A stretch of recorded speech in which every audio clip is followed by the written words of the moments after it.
get involved in civilian life at a very minimal pace. And I think we all agree with that the military should essentially be in the barracks, and the military should come in, and especially come in only when it is very, very critical. But it is also true that we will need the services of our armed forces to some extent in dealing with all the issues to aid civil police. Currently, we have about 23 joint operations, and this president created just 2. All the others existed before that the military have with the civil police.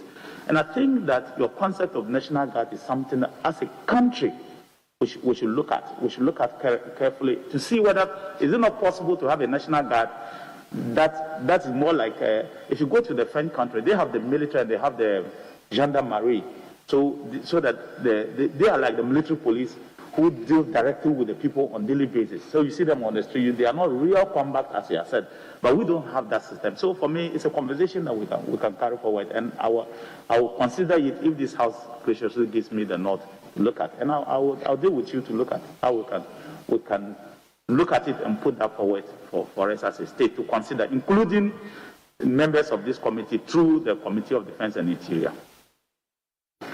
Thank you. It's a great answer. Up until I came to the Burma camp for a ministerial salute, I didn't know the achievements of the NPP government. But I was surprised. The things I saw that have been achieved in the last 4 years. Can you tell the public what you have been able to achieve in the last 4 years as a Minister of Defense?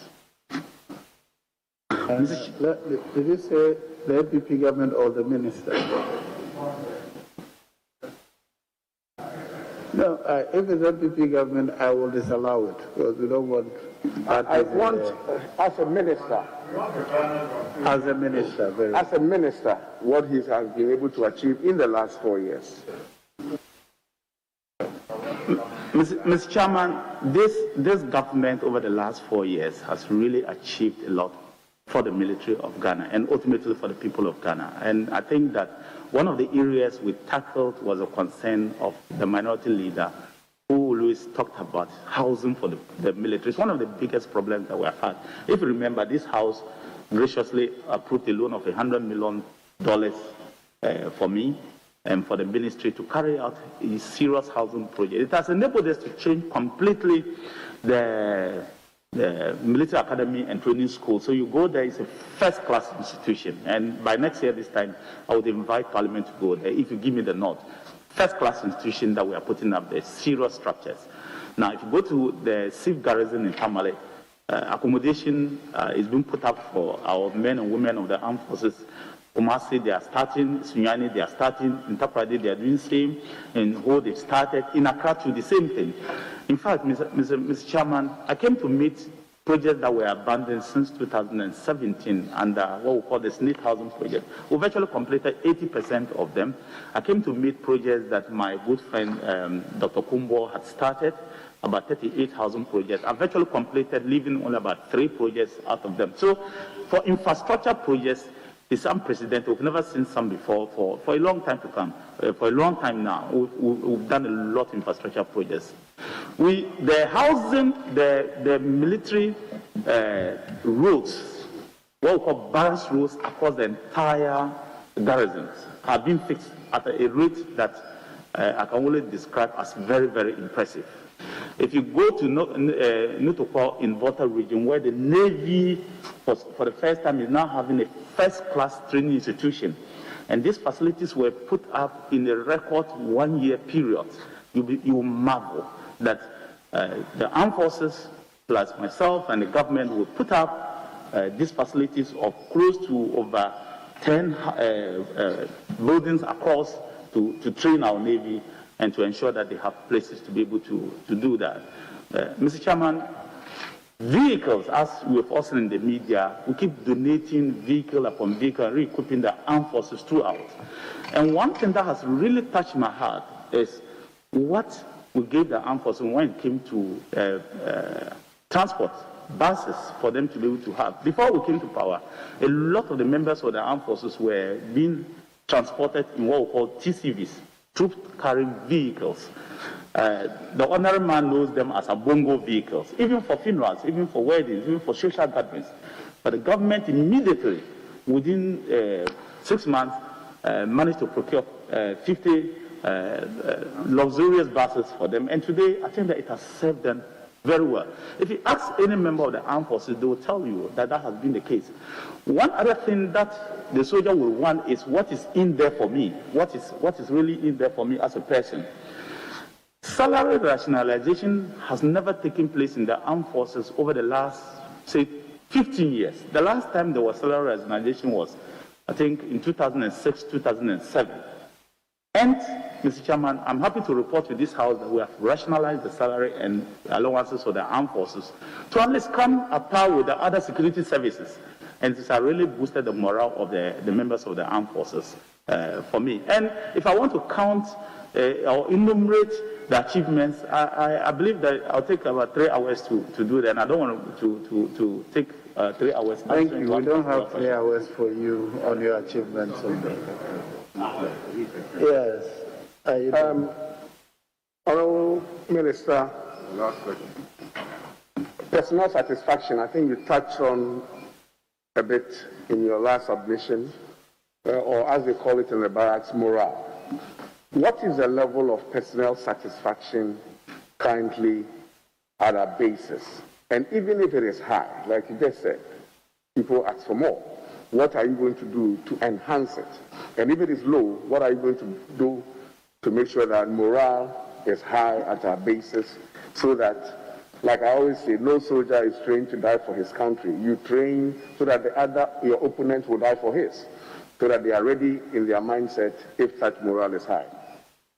When the soldiers say that we know no defeat, that's the slogan of the armed forces, we know no defeat, and they say that we will defend you, that is the people of Ghana, to the peril of our lives.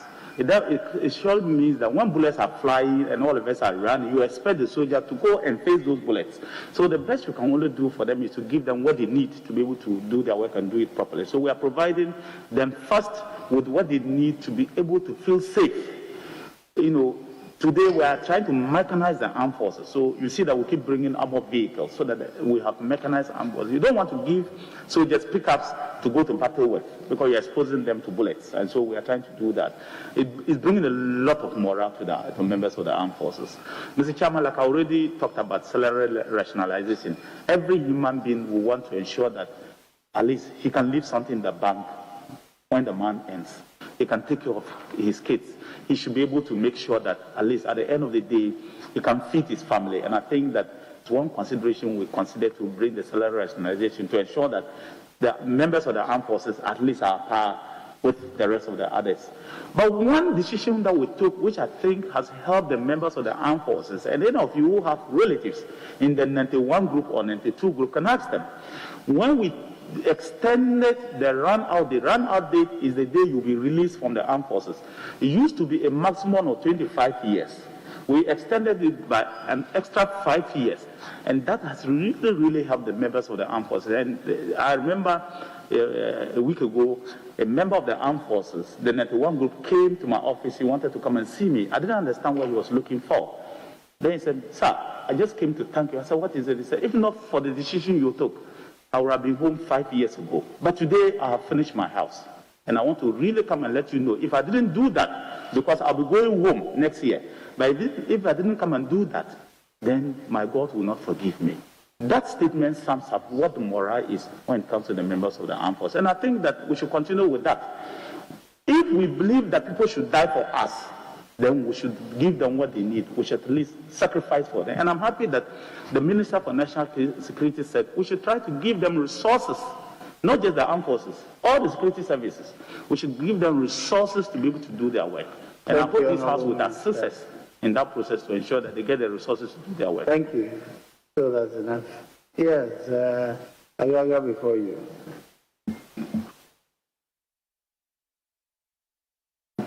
Thank you, Mr. Speaker. I'd like to congratulate the nominee for getting the nod once again by the President. Of course, you need to jump this hurdle, and that is why you're here this morning. Honorable Minister, The core mandate of your former ministry, you served there for 4 years, is the protection of our territorial integrity. That is the core mandate, and this is provided for under the Constitution. Now, I'd like to know from you whether you are aware that there have been some border problems between our country and the Republic of Côte d'Ivoire along the Bole border. And pillars have been shifted. A Ghanaian was actually arrested on Ghanaian soil by agents of the Ivorian security. He was put before court and is currently serving a 10-year jail term. In fact, the border pillars have actually been shifted.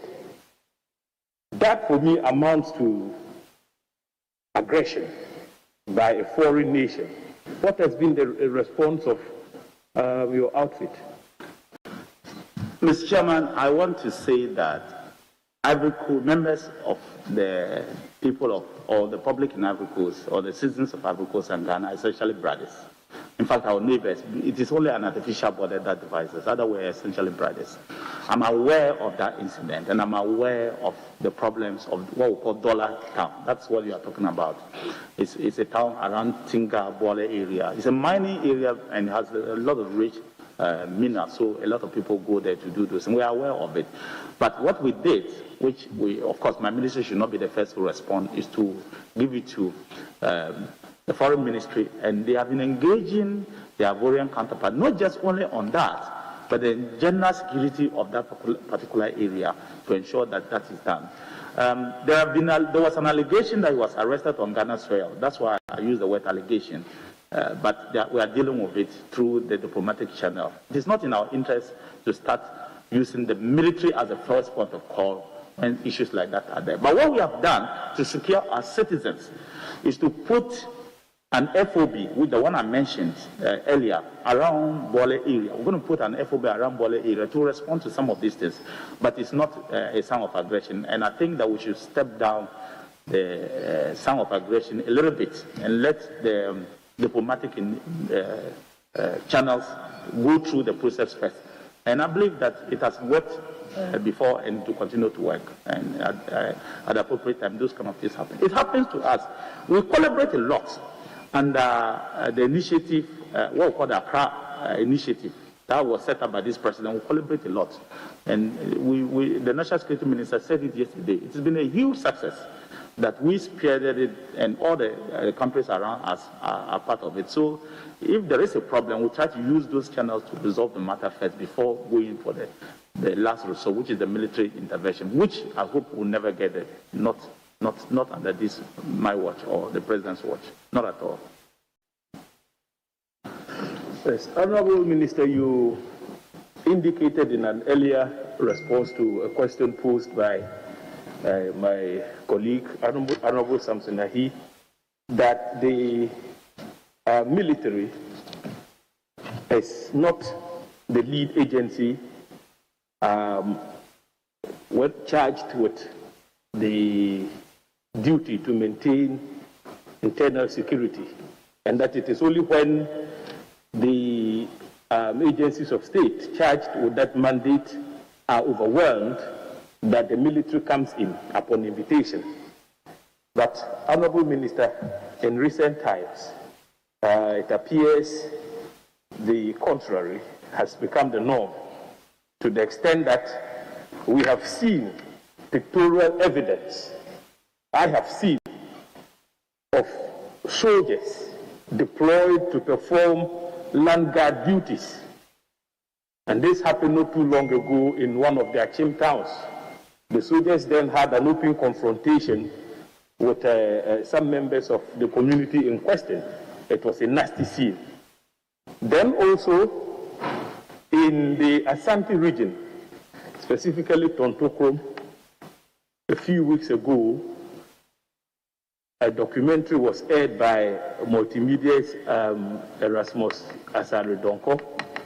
And in that documentary, you would see the military, soldiers from the the Central Command, engaged in an open confrontation with members of the Galamsey, anti-Galamsey task force. The reason for the confrontation was that the soldiers had actually been deployed in Tontokrom to provide security cover for a Chinese mining firm engaged in Galamsey activities in that area. And last but not the least, you see soldiers clearly providing protection for certain VIPs. I know the military is mandated to provide VIP security for the president and maybe the minister for defense, but now we see them openly providing security for Jean Mensa, the chairperson of the EC, and others. The question is, the military has become visible and in a way taking the place of the police when it comes to the maintenance of internal security. What is your response to this? Mr. Chairman, let me state as a fact that we have reduced the visibility of the military. Rather, Mr. Chairman, when I came, the military had signed a memorandum of understanding with 22 mining companies. It's open knowledge. I've said this before. 22 mining companies. And they had actually deployed across the entire country. And they were guiding these mining companies. I withdrew all of them. So if we talk about military signing MOUs and helping legitimate mining companies, I can say that it was a practice before, but we've stopped it. Since January last year, I issued a statement to the military that no military personnel is expected to be seen in any mining company except two, AGC in Obuasi and Azuma Mines in Upper West. Otherwise, if you see anything like that, it is not lawful and we'll investigate it. Anybody found guilty, that person will be dealt with. The Totonko incident that you are talking about, the initial report I received from the Chief of Army Staff and the CDS is that the enhanced CAM Life moved in there when the Chief Executive wrote to RESEC and, of course, to the Army Military High Command that there were a lot of illegal activities going in there. So they signed enhanced CAM Life, which is a combination of police and the soldiers to make sure that they look at that particular thing. So I've asked the CDS to make sure that they investigate it to the latter and give me a report. That investigation is ongoing. And I can tell you that the military have punished over the last 4 years, and some people have been removed from the military for engaging in acts that they are not supposed to engage in. And some have had their ranks reduced because of that kind of thing. So I want to assure you that anybody found guilty, that person will be dealt with. So investigation is ongoing. For the issue of the protection of VIPs, I think that point was made very clearly yesterday, that it is not a new practice. And there are members, even in this House, who know that it is not a new practice.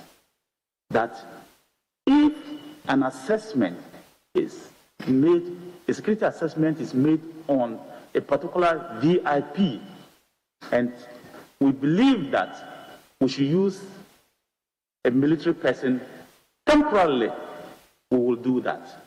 Because every country does that.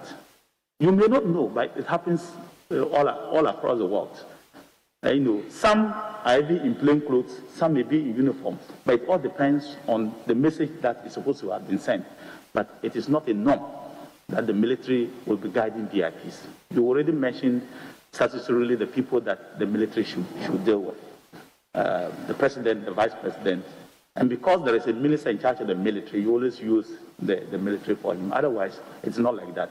It's based on security advice, and one that is given, we look at it, the military and the ministry and we'll deal with it from there. And I believe that answer was given yesterday. For the sake of a repetition that I'm just repeating, Honorable Member. And I think that I disagree with you, though that is your view, that the military is too visible. I have actually tried to reduce the military to make sure that they are essential in the barracks. And we have been giving them more training too, so that they can keep training. And you continue to see that that is the norm going forward. That the military should do more training and protect us when they need be. I thank you, Mr. Chairman. Honorable nominee, what interventions have you put in place to protect Ghana's maritime domain in the face of the oil discovery, which is offshore? And you know, we have had challenges with piracy in the Gulf of Guinea. Our posturing as a country in terms of our defense strategies have been very defensive for a long time, but these are new threats and challenges. What interventions would you map out and implement? Should you get the North to continue as the Minister for Defense? Mr. Chairman, the Gulf of Guinea has become a big problem for the world, and we in Ghana are not left out of that. We joined the Gulf of Guinea Commission immediately we came, and we have been trying to make sure that we are able to keep our exclusive economic zone safe.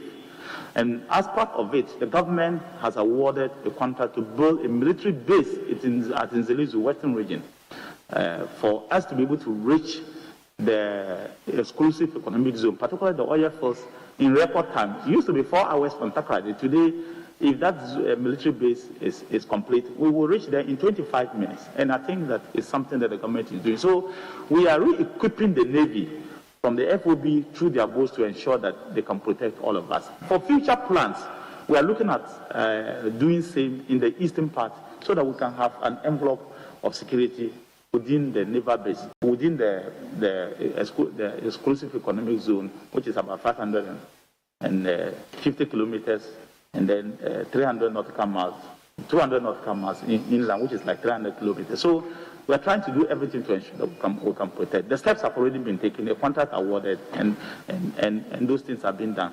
And as a ranking member, I know you are aware, but you just wanted the public to know. I thank you.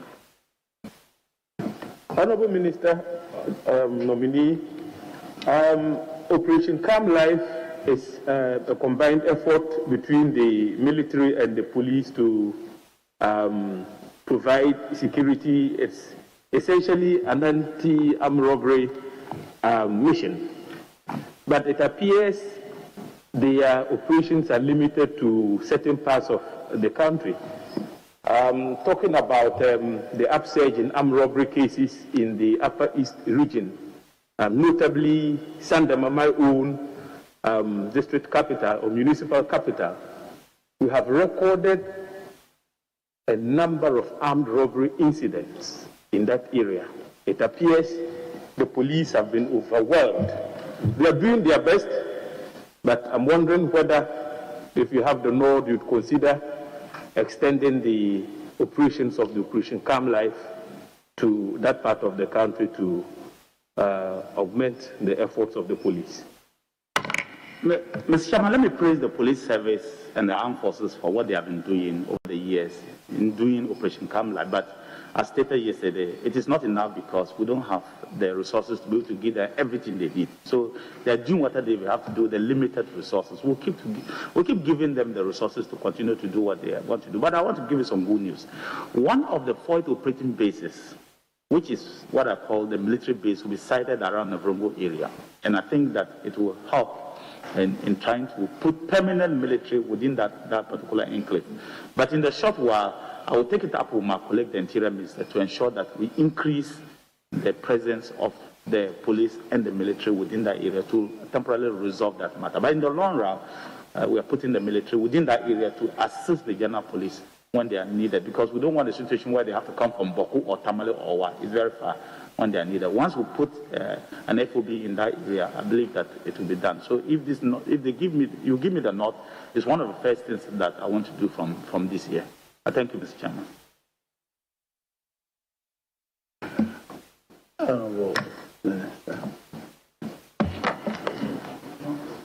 Thank you, Mr. Chairman. It is gratifying to note, and congratulations to the nominee.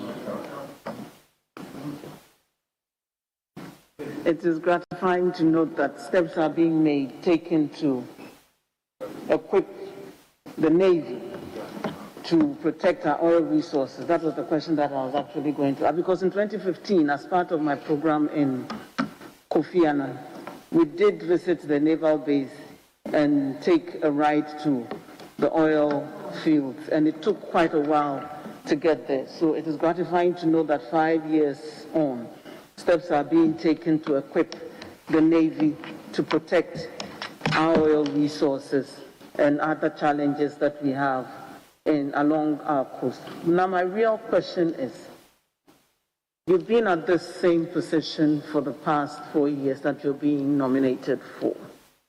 You've indicated some of the strides that you've made within that time to improve upon the situation that you met.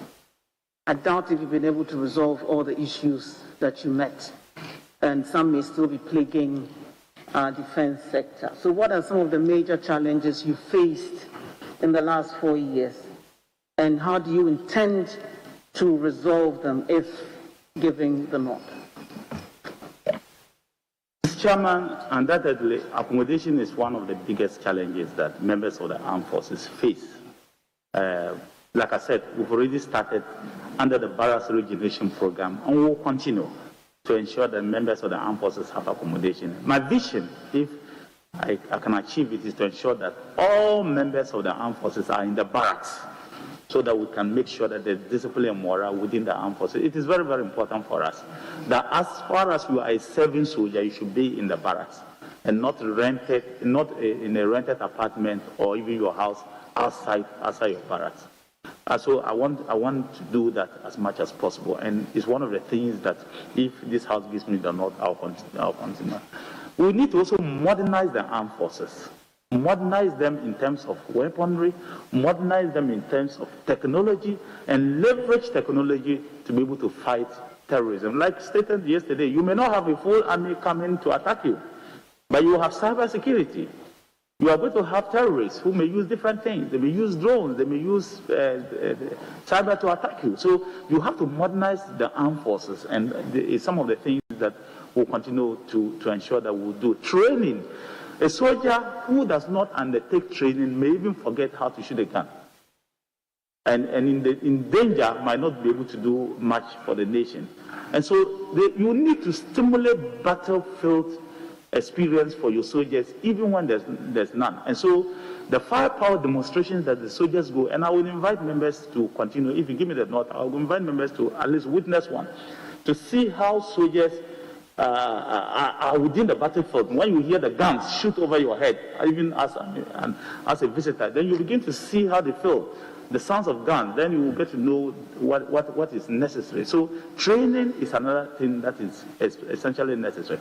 But more importantly, we need to give them the resources to be able to do that. Of course, the resources are not unlimited, but we need to find resources for our security services to enable them to protect us.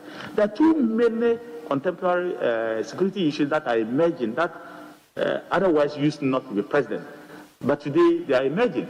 Like the Minister for National Security stated yesterday, terrorism maybe 15 years ago may not have been a concern for Ghana, but today is one of the major concerns for our nation. So I think that these are some of the things that I'll concentrate on to ensure that we have an armed forces that is there. The armed forces must ensure that they remain a military, and that is one other thing that I'll focus on. And I think that you will understand when I say they must be a military, and I believe you will support me to achieve that.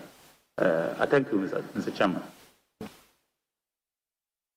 Mr. Chairman, during every budget cycle, one of the issues that is almost always reported on in this House is the feeding and fuel arrears owed to contractors. which is a recurrent issue. An army cannot march on an empty stomach. So, Mr. Minister, what's been done to resolve this problem, or can you report that it no longer exists? Mr. Chairman, I really want to thank the Minister of Finance for the support they have given the ministry in trying to resolve that particular problem. We've met a huge amount of debt in terms of fuel, electricity, and water for the armed forces, and of course, ration food. But we've managed to carry all of it, all the arrears. Chairman, sorry to interject. How much debt did you inherit for our records so that we know, as a follow-up to the Honorable Osler's question, debt? You say huge debt. I didn't want to state figures so that it does not become headline news. But if you still want, I will let you know. For example, 43 million at that time. Honorable Minister, you know, when it comes to the military, we don't discuss your details of funding. So please leave the figures out there, for the sake of the military. I'll plead with the leader that I didn't want to make it headline news. That's the reason why I didn't want to mention figures.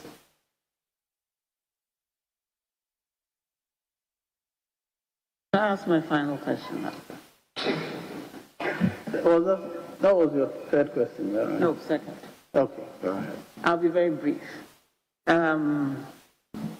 Unfortunately, MPs have been at the receiving end of not just verbal attacks, but violent attacks which have led to the death of some MPs within our state